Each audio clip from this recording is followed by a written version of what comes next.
Hi, this isn't going to sound like a regular podcast because I'm in a motel room. I'll do the best I can with my hand recorder. Please forgive the residual noises that you hear.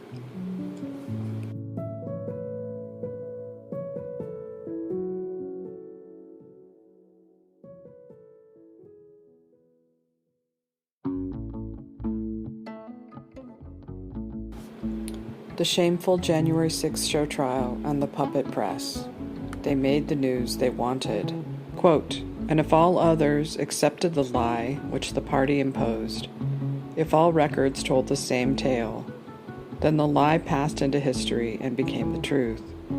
Who controls the past," ran the party slogan, "controls the future. Who controls the present controls the past." End quote. George Orwell, 1984.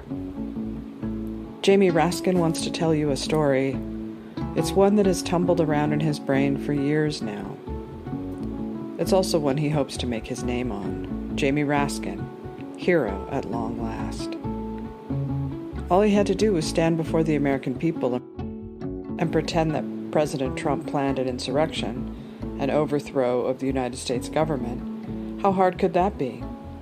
He'd already tried to impeach him twice, along with Democrats and a handful of never-Trumpers. All of this worked so beautifully in the midterms to scare voters away from MAGA. Let's keep it going, they think. It's a sad story. It paints a picture of an insulated, isolated ruling class elite so hell-bent on power, they're willing to sell out the American people to get it, and keep it. The only reason they're getting away with this Dr. Strangelove-esque absurd circus is that they have a willing, compliant, obedient puppet press that will go along with Raskin's fantasy and every other huckster con man who wants to sell it. Believe us, they say, because we're important. We care about the marginalized groups. We care about democracy. We care about justice. We care about the truth. How sad to see the media with their blue check army on Twitter, the thought robots for the state, parroting the talking points, all to win this game of catch Trump if you can. Look there, the puppet media dismissing the Twitter files as a nothing burger. Look there, MSNBC praising Liz Cheney and Jamie Raskin for a job well done. They got him. The real story, of course, is the Twitter files, which expose intense FBI involvement, payments, follow the money, and manipulation to fool the media, Twitter, and ultimately the American people that only one side of the story was true. Of course, the media have no choice but to call it a nothing burger. What are they going to do? Real journalism? Not a chance. When you step back and look at the big picture, you'll see the real story. Let's start with the mistake of Donald Trump winning in 2016. A mistake the government, FBI especially, had to rectify to please Queen Hillary and King Obama. A mistake that let in the people they had demonized as racist white supremacists. A mistake that now launched the biggest protest in American history, up to and including a genuine revolution in the summer of 2020. Right away, the FBI set about finding something on Trump. Congress helped. The media took a different front. Everything he did or said was mocked. He was discredited at every turn. Heading into the election, what ho, it's the FBI again, this time seducing and potentially entrapping the very kind of people Trump attracted. Disaffected, marginalized white men who had no jobs, no future, and no hope. Let's help them find a target, they probably thought. One journalist got the story and saw exactly that. These were not criminal masterminds. They were sad, lonely, depressed men, easily exploited. They needed to find extremists, you see.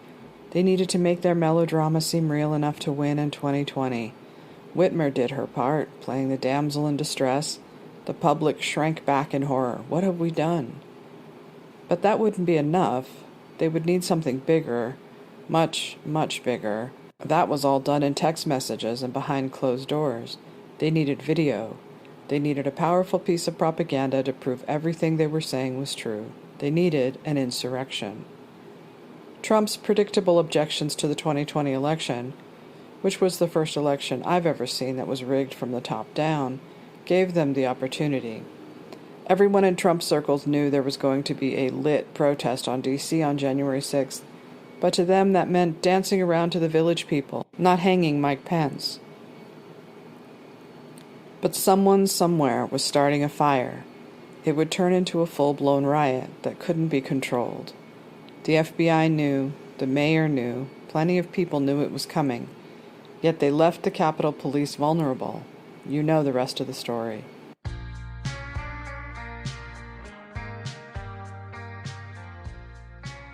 While reading the latest Spectator piece on the conclusions by the January 6th committee, I was struck by the first paragraph. Quote, "The Capitol riots on January 6th deserved a serious public investigation because the events were so important. The rioters who entered the Capitol building tried to use violence and intimidation to prevent the peaceful transfer of power by normal constitutional procedures. That's as serious as it gets in our democracy," end quote. Never in any of this is a conversation about why they were there in the first place, the 2020 election. That our government and their puppet press wanted to pretend that was a perfectly ordinary election is frustrating enough that millions of people in this country still believe it was an unfair, unbalanced, bought and paid for election. They had every right to protest. Silly them, they thought our government actually listened to protests. They are the voices of the unheard.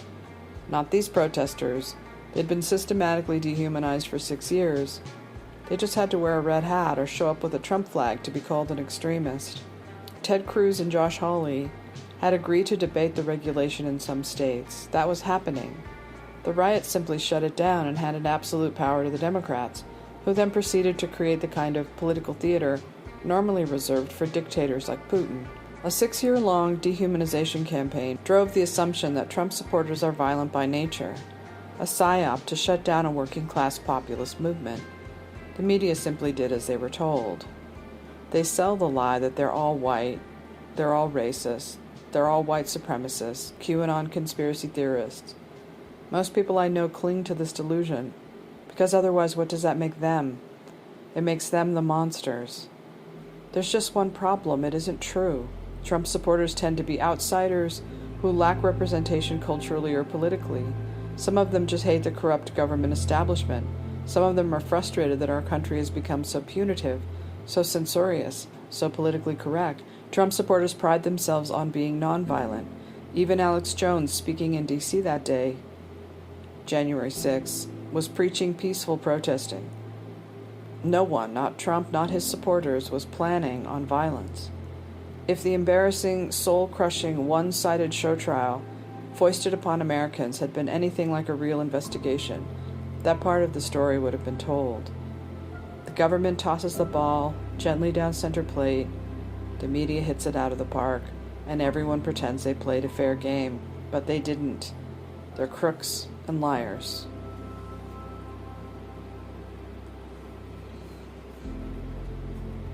The game is rigged against many people in this country. Trump supporters, the black and brown people the left supposedly cares about, those who spend their days driving trucks or sitting behind counters or delivering mail. Drive through North Hollywood if you want to see how those black and brown people Democrats use to justify everything they do actually live. They're forgotten too, abandoned, invisible. I'm staying at a motel in Fruita, Colorado, at a Motel 6. It is freezing cold. The woman working the front desk lives in this town and works this job, which can't pay much. What does she do every day? Does she watch the January 6th show trial and feel like justice was done because the bad man was stopped? And does that make her sleep better at night? Maybe. I'm a city girl at heart. I love the hum and energy of New York, New Orleans, Chicago, or even Rome or Paris. People's collective energy can be easily recognized, especially when you watch someone die and you watch that energy slip away. But out in the middle of the country, there is a different kind of energy. In Joel and Ethan Coen's No Country for Old Men, one of my favorite films, he chooses not to use a musical score. I was sheriff of this county when I was 25 years old. Hard to believe. Grandfather was a lawman. Father, too. Me and him were sheriffs at the same time, him up in Plano and me out here. I think he's pretty proud of that. I know I was. Some of the old-time sheriffs never even wore a gun. A lot of folks find that hard to believe. Jim Scarborough never carried one. That's the younger Jim. Gaston Borkins wouldn't wear one up in Comanche County. I always like to hear about the old-timers. Never missed a chance to do so. You can't help but compare yourself against the old-timers.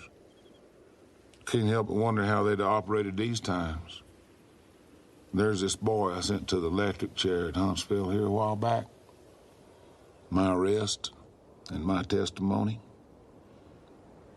He killed a 14-year-old girl. Papers said it was a crime of passion, but he told me there wasn't any passion to it. Told me that he'd been planning to kill somebody for about as long as he could remember. Said if they turned him out, he'd do it again. Said he knew he was going to hell. Be there in about 15 minutes. I don't know what to make of that. I surely don't. The crime you see now, it's hard to even take its measure. It's not that I'm afraid of it. I always knew you had to be willing to die to even do this job. But I don't want to push my chips forward and go out and meet something I don't understand. Just a handful of movies do this, Alfred Hitchcock's The Birds being one of them. These are choices made because sometimes the place is the score. The silence of it, the wind tumbling through the canyon, feet crunching on snow. Next door to me is a Vietnam memorial called Field of Dreams. It's sandwiched between a Motel 6 and I-70. All of the names of the dead on the wall. Did they come from Fruta? I think about the war our government seems to be chomping at the bit to start. I think about the people they'll be sending over there. Do you suppose they'll be the children of those in D.C.? Or will they be the only people who love this country enough to die for it? They played out their little drama, helping Trump candidates win the primary, giving all of the MAGA faithful hope that their government was powerful enough to make our government listen to them and care about their lives and families. They believed they could participate in our people-run government. But they were walking into a trap set by very cynical people who knew that all they had to do was lure them into it, and they could find a way to extinguish their enthusiasm with one loss after another in the midterms. That's how you get to the bubble-dwelling Jonah Goldberg and his ilk, condemning so-called authoritarianism, while not recognizing the machine he himself defends, even while pretending to be an outsider. Baby, you're right up in it. You're the guy holding the fan, keeping the elites cool. You didn't stop authoritarianism, you aided and abetted it. Maybe that isn't entirely fair. The never-Trumpers are still burned that there are working-class voters who can't stand them anymore. I just wish we had a press corps that cared about a story as important as the Twitter files. But we don't. The Twitter files have shamed the government, the FBI, the Democratic Party, and most of all the puppet press that keeps insisting there is nothing to see here. Move along, move along. Fruita, Colorado, 7:35 a.m. Thanks for listening to my Substack on the go. Remember, to thine own self be true. Baby, when I think about you, I think about love. Darling, I don't live without you and your love. If I had those golden dreams of my yesterday, I would wrap you in the heaven with Billy dying on the way. Feel like making, feel like making love. Feel like making love. Feel like making love. Feel like making love to you.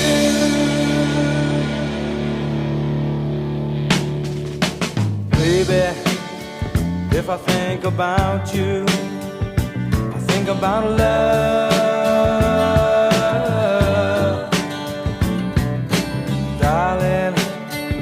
if I live without you, I live without love.